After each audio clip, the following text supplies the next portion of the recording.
Hello friends, welcome back to GK Prince Academy. तो हम लोग डिस्कस कर रहे थे रोजगार पब्लिकेशन बुक के पेट प्रैक्टिस सेट का। ठीक है, इसमें इस बुक में टोटल 15 प्रैक्टिस सेट दिया गया है और इसमें हम लोग देख रहे थे। इसमें अगर हम बात करें तो प्रैक्टिस सेट नंबर 1 से लेकर प्रैक्टिस सेट नंबर 3 तक हो चुका है। ठीक है, इसका लिंक मैं डिस्क्रिप्शन बॉक्स में दूंगा, आप लोग वहाँ से भी उसको देख सकते हैं। आज के इस वीडियो में practice set number 4 and practice set number 5 दोनों देखने वाले हैं, यानी कि हम एक वीडियो में दो प्रैक्टिस सेट कवर करा रहे हैं। ठीक है, तो ये वीडियो होगा प्रैक्टिस सेट नंबर 4 का। इसके बाद इसी वीडियो में प्रैक्टिस सेट नंबर 5 को भी देखेंगे। तो चलिए वीडियो को स्टार्ट करते हैं। स्टार्ट करने से पहले अगर आप लोग चैनल पर नए हैं, अभी तक सब्सक्राइब नहीं किया है, तो चैनल को सब्सक्राइब करें, साथ में अपने दोस्तों में ज़्यादा से ज़्यादा शेयर करें। ठीक है, तो प्रैक्टिस सेट नंबर 4 सबसे पहले देखेंगे। इसमें अगर हम पहले क्वेश्चन की बात करेंगे तो 1775 से 1782 के प्रथम आंग्ल मराठा युद्ध का निम्नलिखित में से कौन सा एक परिणाम था, ये बताना है। इसमें क्या हुआ था प्रथम आंग्ल मराठा युद्ध में? ऑप्शन में दिया गया ब्रिटिश युद्ध जीत गए, मराठा युद्ध जीत गए, या फिर किसी भी पक्ष की जीत नहीं हुई, या फिर इससे हैदर अली को सख्त जुटाने में मदद मिली क्योंकि ब्रिटिश और मराठा आपस में युद्ध में लगे थे। इसमें कौन सा इसका राइट आंसर होगा, ये बताना है। तो बताइए, अगर हम इसके राइट आंसर की बात करेंगे तो इसका राइट आंसर हो जाएगा ए पार्ट। ठीक है, जो कि ए पार्ट में दिया गया ब्रिटिश युद्ध जीत गए। ठीक है, तो 1875 से 82 के दौरान जो प्रथम आंग्ल मराठा युद्ध हुआ था उसमें जो है अंग्रेज़ों की जीत हुई थी और दोनों पक्षों के मध्य 1775 से 82, तो 1782 में सालबाई की संधि से युद्ध जो है समाप्त हुआ। अगला प्रश्न देखते हैं। तो अगला क्वेश्चन दिया गया 18वीं सदी में भारत में लड़े गए युद्धों में का निम्नलिखित में से कौन सा सही कालानुक्रम में से कौन सा इसमें से था, ये बताना है। तो 18वीं सदी में जो है युद्ध जो लड़े गए उसमें बांडीवास का युद्ध, बक्सर का युद्ध, अंबर का युद्ध, प्लासी का युद्ध, ये सारे युद्ध जो है लड़े गए थे। इसमें बताना कि कौन सही कालानुक्रम अनुसार जो है ये लगा हुआ है। ठीक है, अब अगर हम वांडीवास का युद्ध करें तो ये कब हुआ था? तो वांडीवास का युद्ध जो हुआ था वो 1760 में हुआ था। ठीक है, इसके बाद इसमें बक्सर का युद्ध, तो बक्सर का युद्ध कब हुआ था? तो बक्सर का युद्ध हुआ था 1764 ईस्वी में। ठीक है, इसके बाद अंबर युद्ध है, तो अंबर युद्ध कब हुआ था? अंबर युद्ध हुआ था 1749 ईस्वी में। ठीक है, इसके बाद है प्लासी का युद्ध। प्लासी का युद्ध कब हुआ था? तो प्लासी का युद्ध हुआ था 1757 ईस्वी में। अब देखिए, अगर आपको इसमें डेट पता होगी तभी आप इस टाइप के क्वेश्चन को कर पाएंगे। ठीक है, तो डेट जानना बहुत ज़रूरी है। तो अगर हम इसमें राइट आंसर की बात करें तो अब आप आसानी से इसको देख सकते हैं कि सबसे पहले इसमें अंबर का युद्ध हुआ। अंबर का युद्ध कब हुआ था? 1749 ईस्वी में। ठीक है, तो आपका राइट पहला हो जाएगा अंबर का युद्ध। इसके बाद 1757 आता है सबसे, इसके सेकंड में, तो 1757 प्लासी का युद्ध हो जाएगा। ठीक है, फिर वांडीवास का युद्ध हुआ 1760 में, इसके बाद वांडीवास, और सबसे बाद में 1764 में बक्सर का युद्ध हुआ। तो इस तरीके से आपका राइट आंसर बी पार्ट हो जाएगा। अंबर युद्ध, फिर प्लासी युद्ध, फिर वांडीवास युद्ध, फिर बक्सर का युद्ध। ठीक है, चलिए नेक्स्ट क्वेश्चन देखते हैं। अगला प्रश्न है मोहनजोदड़ो का स्थानीय नाम क्या है? मोहनजोदड़ो के स्थानीय नाम की बात करेंगे तो इसमें राइट आंसर क्या हो जाएगा? राइट आंसर हो जाएगा डी पार्ट, मृतकों का टीला इसको कहा जाता है। ठीक है, इसको स्थानीय नाम किस नाम से बुलाते थे? मृतकों का टीला। इसको सिंधी भाषा में इसका अर्थ होता है मृतकों का टीला। ठीक है, नेक्स्ट क्वेश्चन देखते हैं। भारत के राज्य चिन्ह में प्रयुक्त होने वाले सत्यमेव जयते किस उपनिषद से लिए गए हैं? तो ये देखिए इंपॉर्टेंट क्वेश्चन है। सत्यमेव जयते यानी कि इसका अर्थ होता है सत्य की सदा विजय होती है। ये मुंडक उपनिषद से लिया गया है, तो आंसर इसमें हो जाएगा मुंडक उपनिषद। राइट आंसर ए पार्ट हो जाएगा मुंडक उपनिषद। ठीक है, स्वतंत्रता के बाद इसे 26 जनवरी 1950 को भारत के राष्ट्रीय आदर्श वाक्य के रूप में अपनाया गया था। चलिए नेक्स्ट क्वेश्चन है, वास्को डी गामा कहाँ का रहने वाला था? वास्को डी गामा के बारे में बात करें तो वास्को डी गामा एक पुर्तगाल का रहने वाला था। ये पुर्तगाली था एक, जो कि 1498 ईस्वी में ये जो है नया समुद्री मार्ग खोज कर जो है ये होते केप ऑफ गुड होप होते हुए भारत के कालीकट तट यानी कि केरल पर पहुंचा था। ठीक है, तो आंसर इसका ए पार्ट हो जाएगा। अब अगला क्वेश्चन में सूची 1 को सूची 2 से मिलान करना है। एक में संस्था का नाम दिया गया, दूसरे में संस्थापक का नाम दिए गए हैं। अखिल भारतीय अस्पृश्यता निवारक संघ 1932 की अगर हम बात करें तो इसके संस्थापक हैं महात्मा गांधी। ठीक है, दलित वर्ग मिशन समाज 1906 की बात करेंगे तो इसके संस्थापक हैं B.R. सिंधे। ठीक है, बहुजन समाज 1910 में स्थापना हुई, इसके संस्थापक का नाम है मुकुंद राव पाटिल। और दलित वर्ग कल्याण के स्थापना कौन किसने किया था? B.R. अम्बेडकर, यानी कि बाबा साहब भीमराव अम्बेडकर ने कब स्थापना किया था? ये 1924 में। तो आप इस तरीके से इसको मिलान कर सकते हैं। नेक्स्ट क्वेश्चन देखते हैं। निम्नलिखित में से किस अधिनियम के तहत बिना मुकदमा और दोष सिद्धि के ही विधि न्यायालय ने किसी भी व्यक्ति को कैद करने का प्राधिकार सरकार को दिया था और वो किस अधिनियम के तहत दिया गया था, ये बताना है। तो अगर इसमें देखेंगे तो 1919 का जो रोलेक्ट एक्ट आया था उसमें उसके द्वारा जो है ब्रिटिश सरकार किसी को भी जब चाहे बिना मुकदमा चलाए जेल में बंद कर सकती थी। तो आपका आंसर तो ए पार्ट हो जाएगा। 1919 का जो रोलेट अधिनियम था उसके तहत जो है ये किया गया था, और इस अधिनियम को बिना वकील, बिना अपील, बिना दलील वाला कानून भी कहा गया। और ये जो है जलियांवाला बाग हत्याकांड का संबंध रोलेक्ट एक्ट के विरोध में हुए आंदोलन से था। तो इस तरीके से आपका इसमें आंसर जो होगा वो ए पार्ट सही हो जाएगा। नेक्स्ट क्वेश्चन अगर हम बात करेंगे तो भारत में पहला समाचार पत्र किसने शुरू किया था? भारत में पहला समाचार पत्र की बात करेंगे तो आयरिश व्यक्ति थे जेम्स ऑगस्टस हिक्की। ठीक है, ये जो है इन्होंने शुरुआत किया था। इनका नाम क्या था? जेम्स ऑगस्टस हिक्की, जो कि इनका पूरा नाम था। जेम्स हिक्की के द्वारा ये शुरुआत किया गया था। नेक्स्ट क्वेश्चन में मिलान करना है, पुस्तक दिया गया है, उनके लेखक के नाम दिए गए। ठीक है, history of the freedom movement in India, इसके लेखक कौन है इस पुस्तक के? तो इस पुस्तक के लेखक थे ताराचंद। ठीक है, history of the freedom movement in Bihar, इस पुस्तक के लेखक का क्या नाम है? तो इस पुस्तक के नाम है लेखक का के दत्ता। ठीक है, बी का चौथा हो जाएगा। प्रोसेप्टस ऑफ जीसस, इस पुस्तक के लेखक कौन है? तो इस पुस्तक के लेखक हैं राजा राम मोहन राय। ठीक है, आवर इंडियन मुसलमान्स, इस पुस्तक के लेखक हैं डब्ल्यू हंटर। तो आप इस तरीके से इसको मिलान कर सकते हैं। भारत छोड़ो का नारा किसने दिया था? तो भारत छोड़ो का नारा जो है ये यूसुफ मेहर अली ने दिया था, और इसको जो है सर्वप्रथम इस्तेमाल जो है किया था वो महात्मा गांधी ने जो है इसको किया था। ठीक है, यूसुफ अली मेहर के द्वारा इसको नारा दिया गया था, और ये भारत छोड़ो आंदोलन में जो है भारत छोड़ो का नारा जो है दिया गया था। इसके बाद 1942 में जो हुआ था। नेक्स्ट क्वेश्चन है संसार की छत किसे कहा जाता है? तो संसार की छत जो है पामीर की पठार को संसार की छत कहा जाता है। आंसर इसका सी पार्ट हो जाएगा। भारत का सुदूर पश्चिम का बिंदु कौन सा है? यानी भारत का पश्चिमी बिंदु कौन सा होता है? तो वो है 68 डिग्री 7 मिनट पूर्वी देशांत पर गुहार मोती गुजरात में स्थित है। तो आंसर इसका क्या हो जाएगा? पश्चिम गुजरात में 68 डिग्री 7 मिनट। नेक्स्ट क्वेश्चन देखते हैं, अरावली श्रेणियाँ जो है किस राज्य में स्थित है? तो अरावली की श्रेणियाँ जो है ये उत्तर पश्चिमी भारत में और एक पर्वत श्रृंखला है। ठीक है, जो कि ये अगर हम बात करें तो ये दिल्ली से शुरू होकर हरियाणा, और ये हरियाणा राजस्थान होते हुए गुजरात में समाप्त होती हैं। ठीक है, मान लीजिए दिल्ली यहाँ पर है तो दिल्ली से शुरू होते हैं इधर हरियाणा, राजस्थान और गुजरात होते हुए जो है समाप्त हो जाती हैं गुजरात में। तो इस तरीके से आपका इसमें आंसर क्या हो जाएगा? राइट आंसर इसमें की बात करेंगे तो ए पार्ट हो जाएगा राजस्थान। ठीक है, राजस्थान इसमें दिया गया है। अगला प्रश्न देखते हैं, इसमें से कौन सा सही सुमेलित नहीं है? दिया गया है शक्ति परियोजना और राज्य। जवाहर सागर परियोजना राजस्थान, नागार्जुन सागर आंध्र प्रदेश, शिव समुद्रम जलप्रपात ये कहाँ पर? केरल, और गांधी सागर मध्य प्रदेश। कौन सा इसमें गलत है? गलत ऑप्शन को बताना। गलत ऑप्शन की बात करेंगे तो इसमें सी पार्ट गलत है। ठीक है, शिव समुद्रम जो दिया गया है केरल, ये गलत है। शिव समुद्रम की बात करेंगे तो कहाँ पर है? कि कर्नाटक में है, और किस नदी पर है ये है? तो ये कावेरी नदी पर है। ठीक है, तो इस तरीके से यहाँ पे केरल दिया गया, तो आपका आंसर तो सी पार्ट हो जाएगा। बाकी जवाहर सागर की बात करें तो ये किस नदी पर है? तो ये चंबल नदी पर है। जवाहर सागर बांध कहाँ पर है? चंबल नदी पर है, राजस्थान में। और गांधी सागर की अगर हम बात करेंगे तो ये भी चंबल नदी पर है, मध्य प्रदेश में। ठीक है, नागार्जुन सागर की बात करेंगे तो ये कृष्णा नदी पर है, और ये कहाँ पर है? आंध्र प्रदेश में। तो आपका आंसर इसमें सी पार्ट हो जाएगा। नेक्स्ट क्वेश्चन देखते हैं, भारत में प्रथम न्यूक्लियर ऊर्जा स्टेशन की स्थापना कहाँ पर हुई?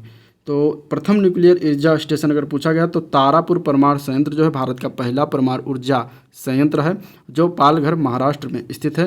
तो आपका इसमें आंसर क्या हो जाएगा? D part Tarapur. ठीक है, अगला प्रश्न है योजनाओं और कार्यक्रमों का मेल करना इनमें से। अब अगर हम इसमें योजना और कार्यक्रम देखते हैं तो प्रथम पंचवर्षीय योजना, द्वितीय, तृतीय, चतुर्थ, पंचम, मतलब 5 पंचवर्षीय योजना दी गई है, और इसके बाद कार्यक्रम दिया गया है कि इसमें किससे मेल खाता है और ये बताना है। ठीक है, तो अगर हम इसमें देखते हैं प्रथम पंचवर्षीय योजना में क्या किया गया था, तो अगर हम देखें तो प्रथम पंचवर्षीय योजना में जो है सामुदायिक विकास पर अधिक बल दिया गया था, तो इसका ए का जो है दूसरा हो जाएगा। द्वितीय पंचवर्षीय योजना जो चला था 1956 से लेकर 1961 तक, ठीक है, ये भी ध्यान रखिएगा। प्रथम पंचवर्षीय योजना जो है 1951 से लेकर ये था 56 तक, और इसके बाद द्वितीय जो पंचवर्षीय योजना आई वो 1956 से लेकर 1961 तक चला। ठीक है, इसके बाद तृतीय पंचवर्षीय योजना की बात करेंगे तो 1961 से लेकर 1966 तक चला।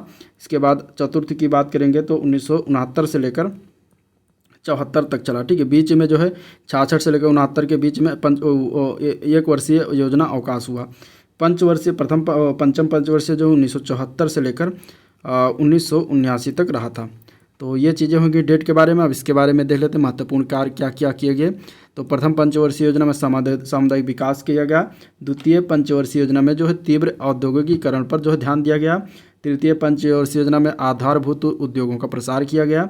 चतुर्थ में अगर हम बात करेंगे तो स्वावलंबन की प्राप्ति एवं स्थिरता के साथ विकास किया गया।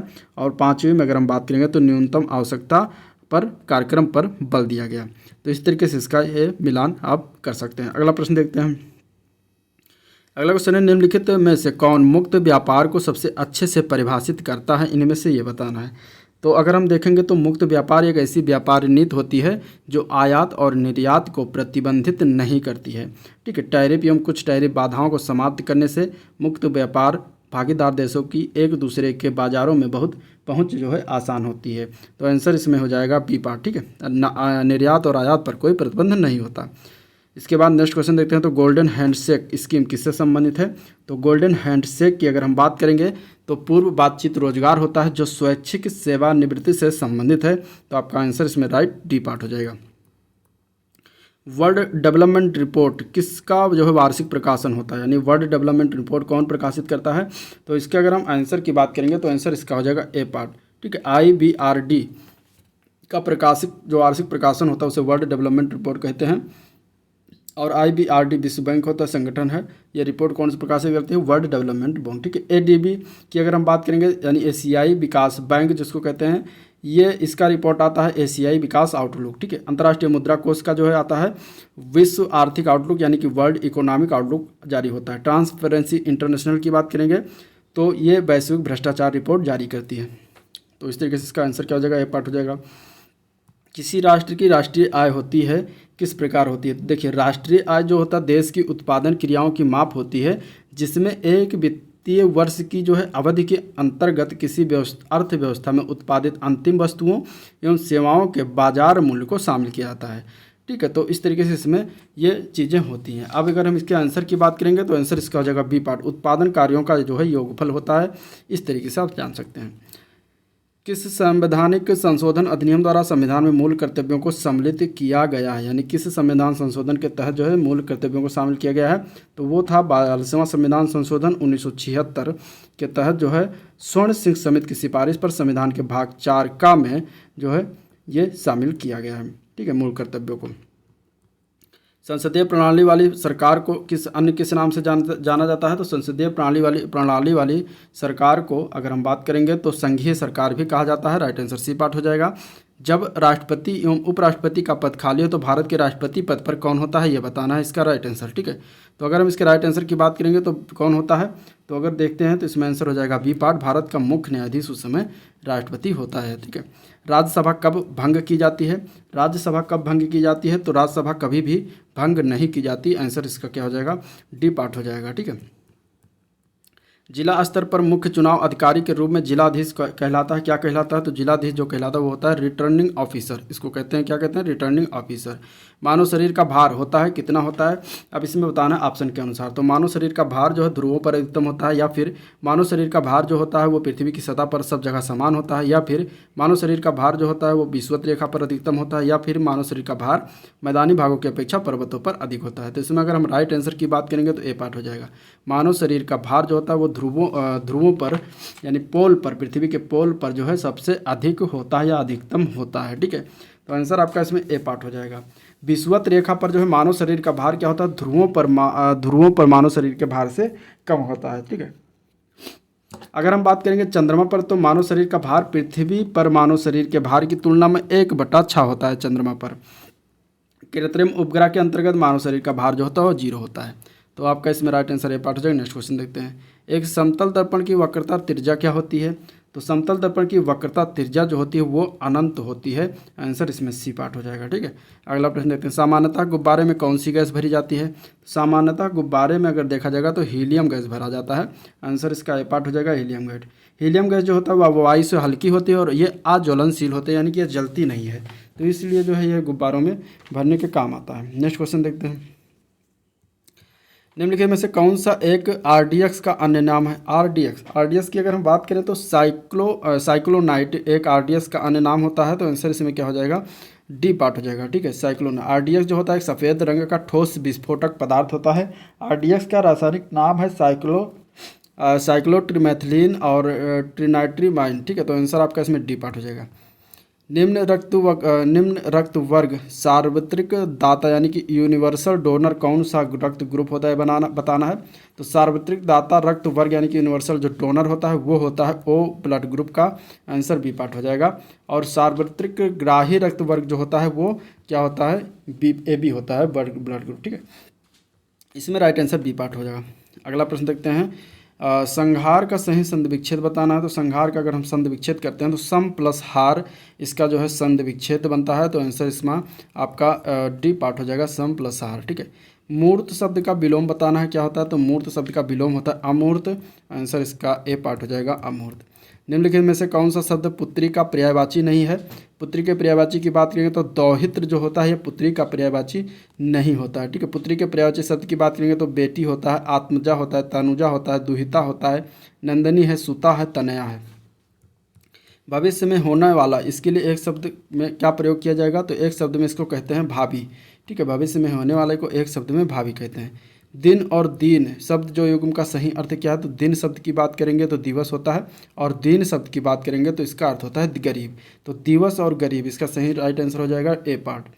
अब अगला क्वेश्चन पैसेज दिया गया है 41 से लेकर 43 तक, और उसके पैसेज को पढ़ के हमें इसका आंसर देना है। तो चलिए पैसेज को देखते हैं, और पैसेज को पढ़ने के बाद आप लोग इसका हम क्वेश्चन की तरफ देखते हैं। तो पहला क्वेश्चन अगर देखें 41, तो democracy in the 21st century is moving towards equity and inclusion implies that, बताना है इसका राइट आंसर क्या हो जाएगा। तो इसके अगर हम राइट आंसर की बात करेंगे तो इसका राइट आंसर हो जाएगा सी पार्ट, ठीक है। Democracy in the 21st century is accepting both men and women equally in the main stream जो है पॉलिटिक्स। तो राइट आंसर इसका सी पार्ट हो जाएगा, ठीक है।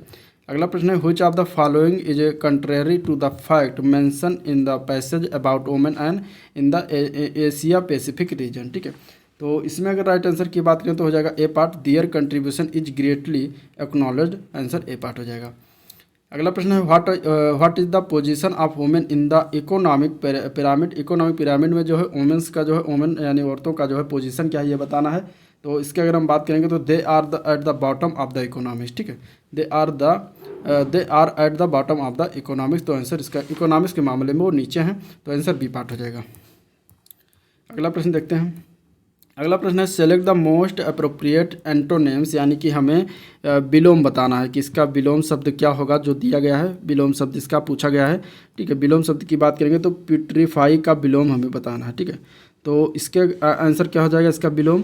तो अगर हम इसका विलोम की बात करें तो most appropriate antonyms of the word petrified is combined, ठीक है। पिट्रोफाइड का उल्टा क्या हो जाएगा, कंबाइंड, आंसर इसका सी पार्ट हो जाएगा। Select the most appropriate option to fill in the blanks, ठीक है। हमें फिल इन द ब्लैंक्स यानी भरना है खालिस्तान को। Help from relatives dash him in difficult times, इसमें भरना है कि क्या भर दें जो है ये इसका सही बन जाए। तो अगर इसमें हम देखेंगे तो help from relatives supported him in difficult times, इसका आंसर हो जाएगा। अगर हम यहाँ सपोर्टेड भर दे रहे हैं तो इसका आंसर बी पार्ट राइट हो जाएगा, ठीक है। उस शब्द का चयन करना जो समूह के बाकी शब्दों से मेल नहीं खाता। अब इसमें अगर हम देखें तो मार्च, अप्रैल, अगस्त, सितंबर, इसमें कौन सा ऐसा महीना है जो और अन्य तीन से भिन्न है और एक जो है अलग है। तो अगर हम देखेंगे तो अप्रैल महीने में कितने दिन होते हैं, तो अप्रैल महीने में 30 दिन होता है, ठीक है। और इसके बाद अगर हम देखते हैं तो बाकी जो मार्च है, अगस्त है और दिसंबर, इसमें कितने दिन के होते हैं, तो ये 31 दिन का होता है। तो इस तरीके से इसमें देखा जाए तो अप्रैल जो है इन तीनों से अलग है। तो आंसर आपका इसमें क्या हो जाएगा, बी पार्ट हो जाएगा। नेक्स्ट क्वेश्चन है, देश का पहला बायोगैस से चलने वाला चार्जिंग स्टेशन कहाँ शुरू किया गया। तो देश का पहला बायोगैस से चलने वाला चार्जिंग स्टेशन पूछा गया, ये कहाँ पर शुरुआत हुआ है। तो देखिए ये शुरुआत किया गया, इसका उद्घाटन किया गया है मुंबई, महाराष्ट्र में। राइट आंसर आपका इसमें सी पार्ट हो जाएगा, मुंबई, ठीक है। मुंबई में हाजी अली के पास केशवराव खड़े रोड पर जो है इस चार्जिंग स्टेशन को बनाया गया है। तो आपका आंसर इसमें सी पार्ट हो जाएगा। नेक्स्ट क्वेश्चन देखते हैं, भारत के किस शहर को स्वच्छ सर्वेक्षण पुरस्कार 2021 दिया गया है। तो कौन से शहर है, तो वो है इंदौर, मध्य प्रदेश। शहर ने जो है स्वच्छ सर्वेक्षण पुरस्कार 2021 के अंतर्गत भारत के सबसे स्वच्छ शहर का खिताब जीता है, और ये इंदौर को लगातार 5वीं बार ये पुरस्कार दिया गया है। तो इसलिए इम्पोर्टेंट हो जाता है, इंदौर याद रखिएगा, ठीक है। अगला नेक्स्ट इसका आंसर जो हो जाएगा इंदौर, डी पार्ट। हाल ही में international association of working woman award किसने जीता। तो तो ये बॉलीवुड अभिनेत्री हैं सुष्मिता सेन, उनको जो है international association of working woman का अवार्ड जो है प्रदान किया गया है। आंसर इसका जो है बी पार्ट हो जाएगा। हाल ही में उड़ीसा का कौन सा जिला पहला बाल विवाह मुक्त जिला घोषित किया गया है? तो उड़ीसा का गंजम जिला जो है, ये गंजम एक जिला है उड़ीसा का जो बाल विवाह से मुक्त राज्य का पहला जिला बन गया है। हाल ही में किसने जो है वैश्विक जोखिम रिपोर्ट जारी की थी 2022 वाली, ये बताना है। तो ये अगर हम बात करें, अभी पिछले वाले क्वेश्चन बात हुआ है, तो विश्व आर्थिक मंच के द्वारा जो है ये जारी किया जाता है। आंसर इसका क्या हो जाएगा? डी पार्ट, विश्व आर्थिक मंच। नेक्स्ट क्वेश्चन अगर देखें तो हाल ही में इंडिया ग्लोबल फोरम का वार्षिक शिखर सम्मेलन कहाँ आयोजित हुआ? तो इंडिया ग्लोबल फोरम का वार्षिक शिखर सम्मेलन ये मार्च 2022 को आयोजित हुआ और कहाँ पर? बेंगलुरु में हुआ। बेंगलुरु जो है कर्नाटक की राजधानी है, तो यहाँ पे आयोजन हुआ इसका। तो आंसर इसका क्या हो जाएगा? और इसका पिछले संस्करण की अगर हम बात करेंगे तो कहाँ पर हुआ? तो दुबई में और यूके में जो है किया गया था। ठीक है। नेक्स्ट क्वेश्चन, हाल ही में जारी वर्ल्ड हैप्पीनेस रिपोर्ट 2022 के अनुसार भारत का कौन सा स्थान है? तो वर्ल्ड हैप्पीनेस यानी कि खुशी के मामले में भारत कौन से स्थान पर है? तो संयुक्त राष्ट्र सतत विकास समाधान नेटवर्क द्वारा वर्ल्ड हैप्पीनेस रिपोर्ट जारी किया गया और इसमें भारत को जो है 146 देशों में से 136वां स्थान, कंडीशन बहुत ख़राब है, 136वां स्थान जो है प्राप्त हुआ है। ठीक है। इसमें अगर पहले स्थान की बात करेंगे तो फिनलैंड जो है सबसे खुशी वाला देश बना है, फिनलैंड पहले स्थान पर है। ठीक है। और सबसे निचले स्थान पर अफगानिस्तान का नंबर आया है। हाल ही में बखीरा वन्यजीव अभ्यारण्य को रामसर साइट के रूप में शामिल किया गया और ये किस राज्य में है बखीरा वन्यजीव अभ्यारण्य? तो उत्तर प्रदेश का संत कबीर नगर जिला जो है वहाँ पर बखीरा वन्यजीव अभ्यारण्य स्थित है। तो आपका राइट आंसर इसमें डी पार्ट ही हो जाएगा। अब अगर देखा जाएगा तो उत्तर प्रदेश में रामसर स्थलों की संख्या बढ़कर 10 हो गई है। ठीक है। अभी 2 फरवरी 2022 को विश्व आर्द्रभूमि के दिवस पर बखीरा वन्यजीव अभ्यारण्य और गुजरात का खिजाड़िया वन्यजीव अभ्यारण्य को रामसर स्थल घोषित किया गया है। हाल ही में किस मंत्रालय के द्वारा भाषा सर्टिफिकेट सेल्फी अभियान शुरू किया गया? तो इसके अगर हम आंसर की बात करेंगे तो हो जाएगा शिक्षा मंत्रालय के द्वारा ये शुरुआत किया गया है। ठीक है। राइट आंसर इसका हो जाएगा शिक्षा मंत्रालय। हाल ही में कौन प्रिट्जर पुरस्कार 2022 जीतने वाले पहले अफ्रीकी बने हैं? ठीक है। इंपॉर्टेंट क्वेश्चन है। पहले अफ्रीकी जो बने हैं उनका नाम है फ्रांसिस केरे। ठीक है। आंसर क्या हो जाएगा? फ्रांसिस केरे। आंसर इसका ए पार्ट हो जाएगा फ्रांसिस केरे। ठीक है। चलिए नेक्स्ट क्वेश्चन अगर देखें तो भारत के कुल पड़ोसी देशों की संख्या कितनी है? भारत के कुल पड़ोसी देशों की संख्या टोटल 9 है। तो राइट आंसर बी पार्ट हो जाएगा। ठीक है। भारत की स्थलीय सीमाएं 7 देशों से मिलती हैं, पाकिस्तान, अफगानिस्तान, चीन, नेपाल, भूटान और पूर्व में बांग्लादेश, म्यांमार के साथ लगी हुई हैं। ठीक है। दक्षिण में अगर देखा जाए द्वीपीय देश तो मालदीव और श्रीलंका के साथ भी सीमाएँ बनाती हैं। सूडान की राजधानी का नाम क्या है? सूडान की राजधानी के नाम की अगर बात करें, सूडान जो है अफ्रीका महाद्वीप के उत्तर पूर्व में स्थित एक देश है जिसकी राजधानी खार्तूम है। आंसर बी पार्ट हो जाएगा खार्तूम। ठीक है। नेक्स्ट क्वेश्चन देखते हैं। राज्यसभा के पदेन अध्यक्ष कौन होता है? राज्यसभा का पदेन अध्यक्ष जो होता है वो उपराष्ट्रपति ही होता है। आंसर बी पार्ट हो जाएगा उपराष्ट्रपति। ब्रिक्स का प्रथम अधिवेशन कब और कहाँ पर हुआ था? तो ब्रिक्स का प्रथम अधिवेशन 2009 में हुआ था और 2009 में कहाँ पर हुआ था? रूस में। ठीक है। रूस में। तो इस तरीके से इसमें बी पार्ट जो कट गया है यहाँ पे 2009 रखा हुआ है और रूस लिखा हुआ है। तो आपका राइट आंसर यही हो जाएगा बी पार्ट 2009 रूस। ठीक है। 2010 में दक्षिण अफ्रीका को ब्रिक में, यानी पहले ये क्या था? ये पहले ब्रिक था। ठीक है। 2010 में साउथ अफ्रीका को भी शामिल किया और इसका नाम हो गया ब्रिक्स। ठीक है। एस जोड़ दिया गया। तो इस तरीके से ये ब्रिक्स 2010 में बना। इसमें अगर देखा जाए तो B for Brazil, R for Russia, I for India, C for China और एस फॉर साउथ अफ्रीका है। नेक्स्ट क्वेश्चन देखते हैं। अगला क्वेश्चन अगर हम बात करेंगे तो अगला प्रश्न दिया गया है, चिल्का झील किस राज्य में स्थित है? चिल्का झील बताना है किस राज्य में स्थित है। तो राइट आंसर हो जाएगा इसका ओडिशा राज्य में स्थित है। आंसर बी पार्ट हो जाएगा। ठीक है। पंडित भीमसेन जोशी किससे संबंधित हैं?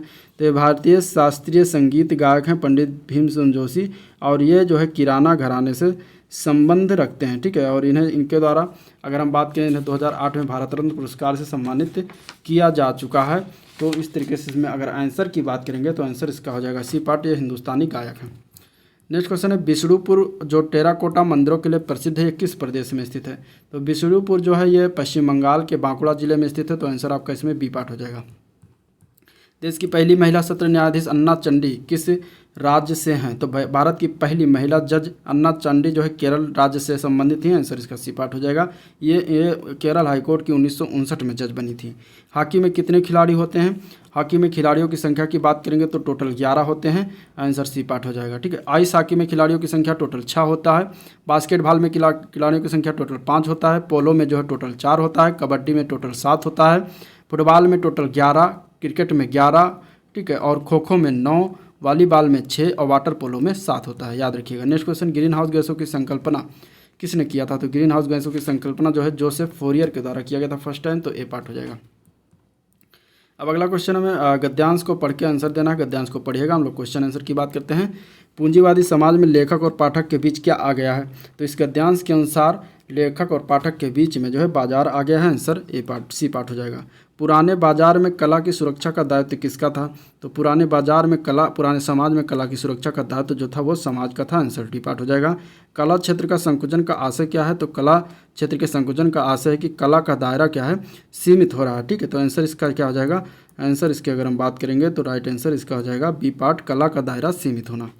नेक्स्ट क्वेश्चन है अजनबीपन का अर्थ क्या है? आशय क्या है ये बताना है। अजनबीपन, तो अजनबीपन की बात करेंगे तो इसका आशय है एकाकीपन, आंसर ए पार्ट हो जाएगा, ठीक है।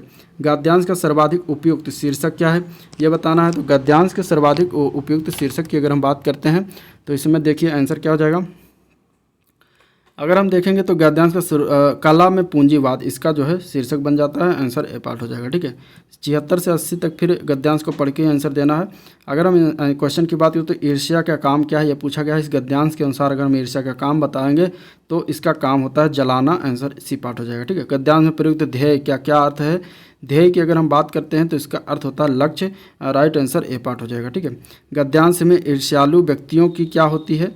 तो गद्यांश में अगर देखा जाए तो ईर्ष्यालु व्यक्तियों की खिल्ली उड़ाई गई है, आंसर बी पार्ट हो जाएगा। अपव्यय का क्या अर्थ होता है? अपव्यय का अर्थ की अगर हम बात करते हैं तो राइट आंसर इसमें हो जाएगा फिजूल खर्च, जो कि डी पार्ट में दिया गया है। गद्यांश का उपयुक्त शीर्षक क्या होगा? तो गद्यांश के उपयुक्त शीर्षक की बात करेंगे तो ईर्ष्या के बारे में बात कही गई है, तो राइट आंसर इसका ए पार्ट हो जाएगा, ईर्ष्या, ठीक है।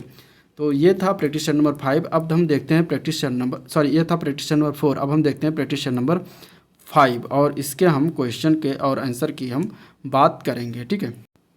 तो पहला क्वेश्चन अगर हम देखें तो तीसरे आंग्ल मैसूर को युद्ध को रोकने के लिए टीपू सुल्तान ने अंग्रेजों के साथ कौन सा संधि किया था? तो तीसरा आंग्ल मैसूर जो युद्ध हुआ था इसको रोकने के लिए 1792 में कौन सी संधि हुआ था?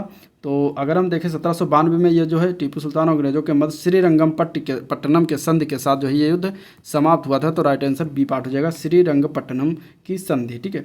नेक्स्ट क्वेश्चन देखते हैं। तो निम्नलिखित में से कौन poverty and un-British rule in India के लेखक है? पिछले वाले प्रैक्टिस सेट में इनके बारे में जो है डिस्कशन हो चुका है। इनके लेखक हैं दादा भाई नौरोजी, राइट आंसर इसका डी पार्ट हो जाएगा।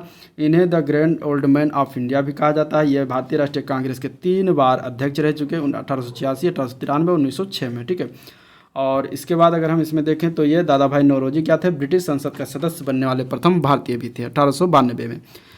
1815 में निम्नलिखित में से किसने कलकत्ता में आत्मीय सभा की स्थापना की? इंपॉर्टेंट क्वेश्चन है। आत्मीय सभा की स्थापना जो किया गया था राजा राम मोहन राय के द्वारा 1415 में किया गया था। अगला प्रश्न, निम्नलिखित में से कौन इलाहाबाद में जो है 1857 के संग्राम के नेता थे? ठीक है, इलाहाबाद में 1857 के संग्राम के नेता कौन थे? तो 1857 में जो 1857 की क्रांति हुई थी इलाहाबाद का नेतृत्व जो किया था मौलवी लियाकत अली खान ने किया था, तो राइट आंसर इसका बी पार्ट हो जाएगा, मौलवी लियाकत अली। अगला प्रश्न देखते हैं, सैंधो सभ्यता की ईंटों का अलंकरण किस स्थान से मिला है? तो ये मिला है कालीबंगा से, आंसर इसका ए पार्ट हो जाएगा कालीबंगा, ठीक है। आंसर इसका क्या हो जाएगा? A part Kalibangan. निम्नलिखित में से किस अधिनियम ने केंद्र में द्वैध शासन प्रणाली स्थापित किया? तो वो था भारत शासन अधिनियम 1935, ठीक है। भारत शासन अधिनियम 1935 था जिसके तहत जो है केंद्र में द्वैध शासन प्रणाली स्थापित हुआ। महात्मा गांधी ने किस आंदोलन के लिए करो या मरो का नारा दिया था? तो ये दिया गया था जो कि था भारत छोड़ो आंदोलन, और इसी में इन्होंने करो या मरो का नारा दिया था जो कि 1942 को ये हुआ था ये आंदोलन, ठीक है। अगला प्रश्न, भारत के भीतर और बाहर दोनों में क्रांतिकारी की सक्रिय भूमिका निभाने वाले एकमात्र भारतीय राजकुमार कौन थे? तो उनके अगर हम बात करेंगे तो भारतीय राजकुमार थे राजा महेंद्र प्रताप, तो आंसर आपका इसमें बी पार्ट हो जाएगा, राजा महेंद्र प्रताप। विश्व इतिहास की झलक इसके रचयिता कौन है? तो विश्व इतिहास की झलक के नामक पुस्तक के रचयिता पंडित जवाहरलाल नेहरू, राइट आंसर इसमें हो जाएगा ए पार्ट पंडित जवाहरलाल नेहरू, ठीक है। भारत के स्वतंत्र होते समय इंग्लैंड का प्रधानमंत्री कौन था? जब भारत आज़ाद हुआ तो उस समय इंग्लैंड में प्रधानमंत्री कौन था ये बताना है। तो उस समय इंग्लैंड का प्रधानमंत्री था क्लेमेंट एटली, राइट आंसर आपका इसमें हो जाएगा बी पार्ट। ठीक है, सूर्य तथा पृथ्वी के मध्य ग्रह है, सूर्य तथा पृथ्वी के मध्य कौन कौन से ग्रह हैं? तो सूर्य हमारे सौर मंडल के केंद्र में स्थित है, जो सौर परिवार के लिए ऊर्जा एवं प्रकाश का मुख्य स्रोत है। ठीक है, अगर हम इसमें देखेंगे तो राइट आंसर का क्या हो जाएगा? राइट आंसर की बात करेंगे तो बुध और शुक्र जो पड़ता है वो सूर्य और पृथ्वी के मध्य ग्रह पड़ते हैं। निम्नलिखित में से किस भारतीय राज्य की सीमाएं भूटान के साथ जो है नहीं मिलती? कौन सा राज्य है जो भूटान के साथ सीमा संबंध नहीं कर सीमा साझा नहीं करता? तो इसमें अगर हम आंसर की बात करेंगे तो वो है मेघालय। बाकी सिक्किम, अरुणाचल प्रदेश और पश्चिम बंगाल ये सब क्या है, भूटान के साथ सीमा साझा करती हैं। भूटान के साथ जो है 4 राज्य सीमा साझा करती हैं, पश्चिम बंगाल, सिक्किम, असम और अरुणाचल प्रदेश। याद रखिएगा। कौन सा पर्वत हिमालय श्रृंखला का अंग नहीं है इनमें से? तो अगर इसमें बात करेंगे तो अरावली जो पर्वत है ये हिमालय श्रृंखला का अंग नहीं है, ये क्योंकि एक अलग ये पर्वत है और सबसे प्राचीन ये पर्वत श्रृंखला है। ठीक है, बलित पर्वतों में से, और ये अवशिष्ट पर्वत के रूप में अभी यह विद्यमान है। नेक्स्ट क्वेश्चन देखते हैं, सुंदरबन डेल्टा का निर्माण करने वाली नदियां कौन कौन सी हैं? सुंदरबन डेल्टा जो है भारत एवं बांग्लादेश के लगभग 10,000 वर्ग किलोमीटर क्षेत्र में फैला हुआ है और यह गंगा और ब्रह्मपुत्र नदियों द्वारा जो है निर्मित है। तो आपका आंसर इसमें ए पार्ट हो जाएगा, गंगा ब्रह्मपुत्र। शिव समुद्रम जल विद्युत परियोजना के कहाँ पर स्थित है? शिव समुद्रम जल विद्युत परियोजना ये कर्नाटक में स्थित है। आंसर इसका डी पार्ट हो जाएगा, कर्नाटक। किस देश का जीवन स्तर प्रतिबिंबित होता है? तो किसी देश का जीवन स्तर उसकी प्रति व्यक्ति आय से प्रतिबिंबित होता है। तो आंसर इसमें हो जाएगा प्रति व्यक्ति आय। राइट आंसर बी पार्ट हो जाएगा। ठीक है, ऑपरेशन फ्लड का संबंध निम्नलिखित में से किससे है? ऑपरेशन फ्लड की बात करेंगे तो इसका संबंध जो है ये दुग्ध उत्पादन से संबंधित है। तो आंसर आपका इसमें जो हो जाएगा वो हो जाएगा बी पार्ट, दुग्ध उत्पादन। ठीक है, अब ये 1970 के दशक में भारत को दुग्ध उत्पादन के क्षेत्र में आत्मनिर्भर बनाने के लिए जो है ऑपरेशन फ्लड या श्वेत क्रांति इसको कहते हैं, इसको शुरुआत किया गया था। और डॉक्टर वर्गीज कुरियन जो है भारत में श्वेत क्रांति क्या थे, जनक के रूप में माना जाता है। ठीक है, तो आपका आंसर इसमें हो जाएगा बी पार्ट। 1 जून को प्रति विश्व दुग्ध दिवस और राष्ट्रीय दुग्ध दिवस 26 नवंबर को मनाते हैं भी, याद रखिएगा। बहुराष्ट्रीय कंपनी से क्या तात्पर्य होता है? तो बहुराष्ट्रीय कंपनी एक ऐसी कंपनी होती है जिसके कार्यक्षेत्र का विस्तार 1 से अधिक देशों में होता है, उसे बहुराष्ट्रीय कंपनी कहते हैं। तो राइट आंसर इसमें क्या हो जाएगा? राइट आंसर इसमें बी पार्ट हो जाएगा, ऐसी कंपनी जो कई देशों में अपना कार्य संचालन करती हो। यदि सकल राजकोषीय घाटे में ब्याज भुगतान को निकाल दिया जाए तो अवशेष को क्या कहा जाता है? तो अवशेष को कहा जाता है सकल प्राथमिक घाटा। आंसर इसका ए पार्ट हो जाएगा। ठीक है, भारत में आर्थिक नियोजन का पिता किसे कहते हैं? आर्थिक नियोजन का जनक किसे कहते हैं? तो उस एम विश्वेश्वरैया को कहा जाता है। राइट आंसर इसका डी पार्ट हो जाएगा। ठीक है,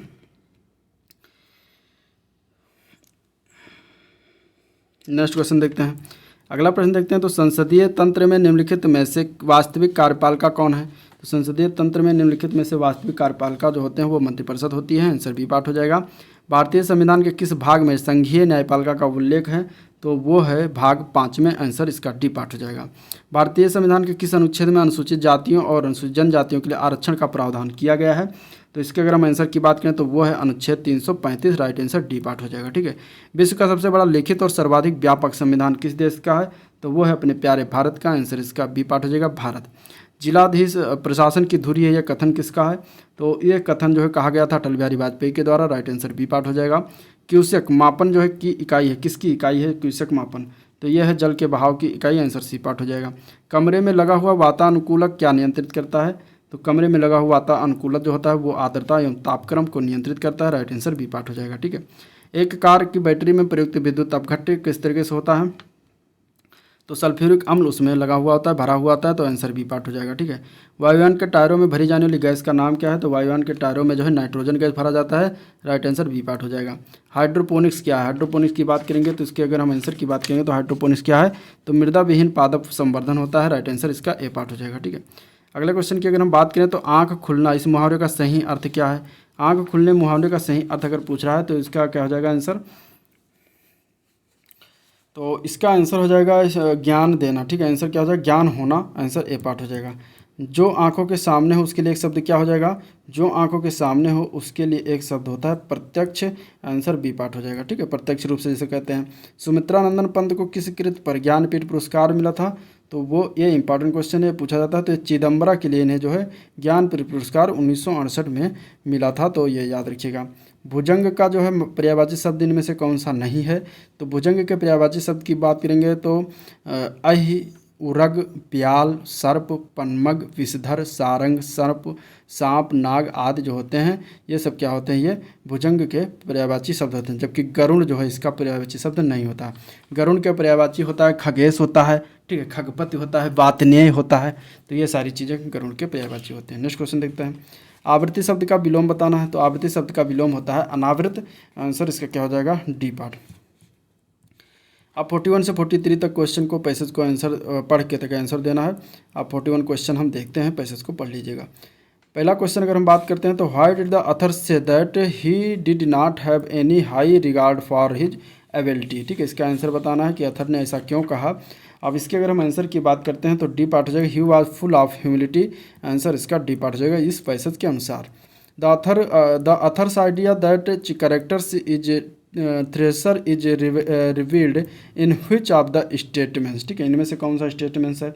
तो अगर हम बात करेंगे तो इसमें हो जाएगा आंसर सी पार्ट। ठीक है, I very assiduously guarded my character, right answer इसका सी पार्ट हो जाएगा। Why did the author weep piteously. ठीक है, इसका आंसर क्या हो जाएगा। तो अगर हम इसके आंसर की बात करेंगे तो आंसर इसका ए पार्ट हो जाएगा। He felt insulted, answer A part इसका सही हो जाएगा। ठीक है, select the most appropriate synonyms यानी कि पर्यायवाची हमें बताना है, इसका क्या हो जाएगा। डेडिकेटेड का पर्यायवाची, तो डेडिकेटेड का पर्यायवाची की बात करेंगे तो हो जाएगा कमिटेड। ठीक है, आंसर क्या हो जाएगा, D part committed. Select the most appropriate meaning of the following idiom, ये दिया गया मुहावरा टू वॉक ऑन एयर, इसका हमें बताना अर्थ क्या होता है। इसका अर्थ होता है टू बी वेरी हैप्पी। ठीक है, हवा से बातें करना या हवा में चलना यानी कि टू बी वेरी हैप्पी यानी बहुत ज़्यादा खुश होना, राइट आंसर डी पार्ट हो जाएगा।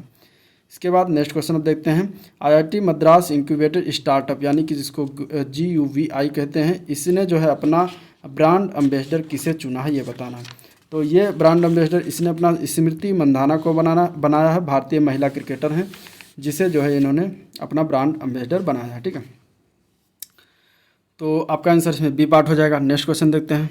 इलेक्ट्रॉनिक्स और सूचना प्रौद्योगिकी मंत्रालय के नए सचिव किन्हें बनाया गया है। तो इलेक्ट्रॉनिक्स और सूचना प्रौद्योगिकी मंत्रालय का नया सचिव जो है अजय प्रकाश साहनी को बनाया गया है। तो आपका इसमें आंसर जो होगा वो होगा डी पार्ट अजय प्रकाश साहनी। ठीक है, नेक्स्ट क्वेश्चन है गांधी टोपी गवर्नर। ठीक है, गांधी टोपी गवर्नर नामक पुस्तक का विमोचन किसके द्वारा किया गया।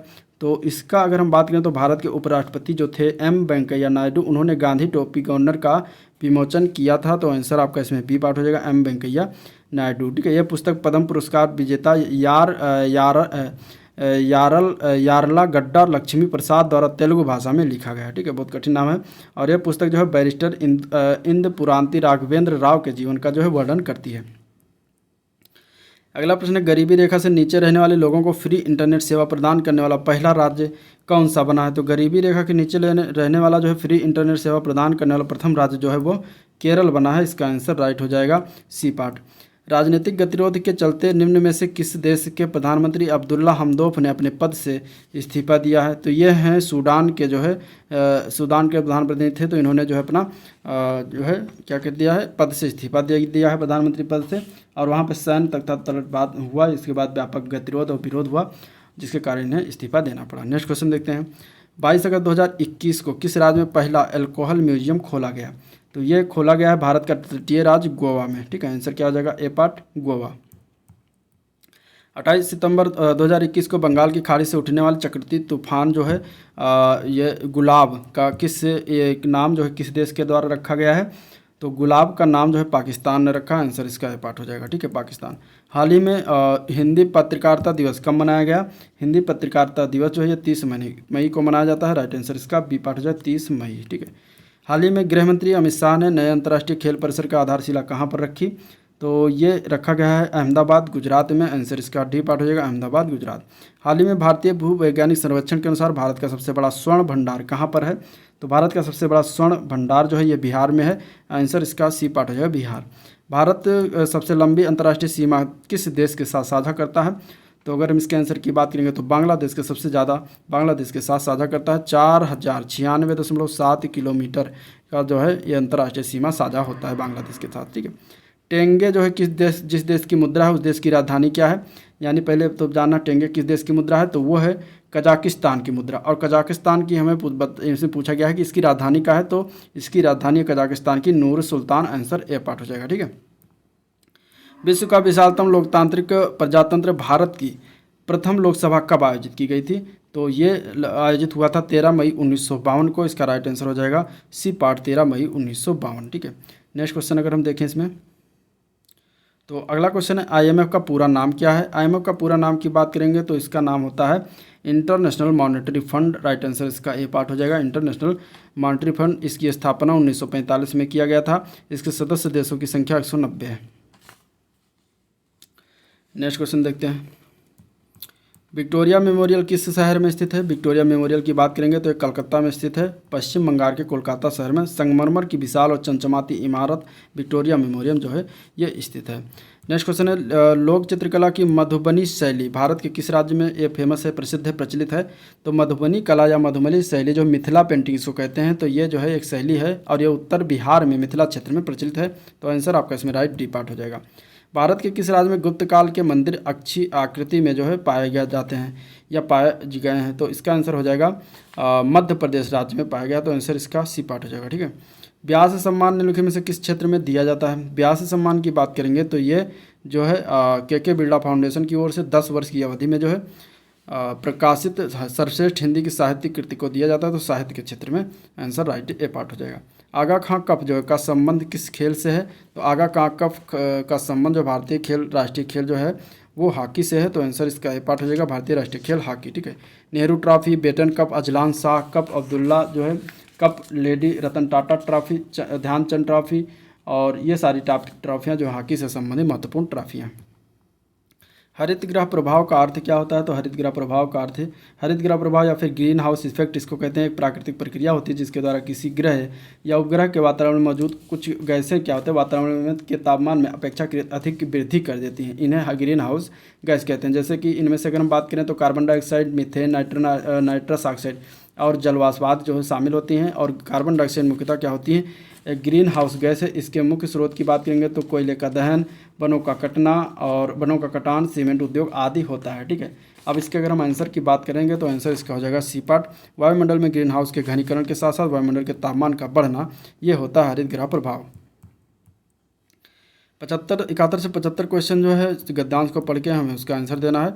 तो हम क्वेश्चन की तरफ अगर देखें तो साहसी मनुष्य क्यों उधार नहीं लेता, इस गद्यांश के अनुसार हमें इसका आंसर बताना है। तो साहसी मनुष्य कभी अपने जो है कभी सपने उधार नहीं लेता। तो आंसर इसका ए पार्ट हो जाए। ठीक है, साहसी मनुष्य क्या उधार नहीं लेता? तो साहसी मनुष्य जो है सपने उधार नहीं लेता। साहसी मनुष्य किसके समान है? साहसी मनुष्य जो है वो सिंह के समान होता है। तो आंसर इसका सी पार्ट हो जाएगा, सिंह के समान। दुनिया की परवाह किए बिना जीने वाले व्यक्ति से किसको प्रकाश मिलता है? तो इसके अगर हम आंसर की बात करेंगे तो जीने वाले व्यक्ति से मनुष्यता को प्रकाश मिलता है। आंसर सी पार्ट हो जाएगा, मनुष्यता को। लेखक ने कैसे जीवन को महान बताया है? लेखक के द्वारा अगर हम देखेंगे लेखक के अनुसार तो लेखक ने साहस की जिंदगी को महान बताया है। आंसर की अगर हम बात करेंगे तो इसमें क्या हो जाएगा, साहस या फिर इसमें हिम्मत दिया गया है। तो आंसर डी पार्ट हो जाएगा। निम्नलिखित में से कौन सा व्यवहारिक शब्द के लिए पर्यायवाची शब्द इसमें से नहीं है? तो आदर्शवादी शब्द जो होता है व्यवहारिक शब्द का पर्यायवाची नहीं होता। तो राइट आंसर आपका इसमें बी पार्ट हो जाएगा। अब 76 से 80 भी हमें ये गद्यांश पढ़ के आंसर देना है। तो पढ़िएगा, आंसर आपके क्वेश्चन की बात करते हैं। समय का सदुपयोग का क्या अर्थ होता है? समय का सदुपयोग का अर्थ है उसे व्यर्थ न करना। राइट आंसर बी पार्ट हो जाएगा, उसे व्यर्थ न करना। छात्रों के लिए समय का सदुपयोग अधिक आवश्यक क्यों है? तो छात्रों के लिए समय का सदुपयोग अधिक आवश्यक है क्योंकि जो इसकी महत्ता समझते हैं वो सफल होते हैं। राइट आंसर ए पार्ट हो जाएगा इस गद्यांश के अनुसार अगर हम देखें तो। ठीक है, समय धन से अधिक महत्वपूर्ण क्यों है?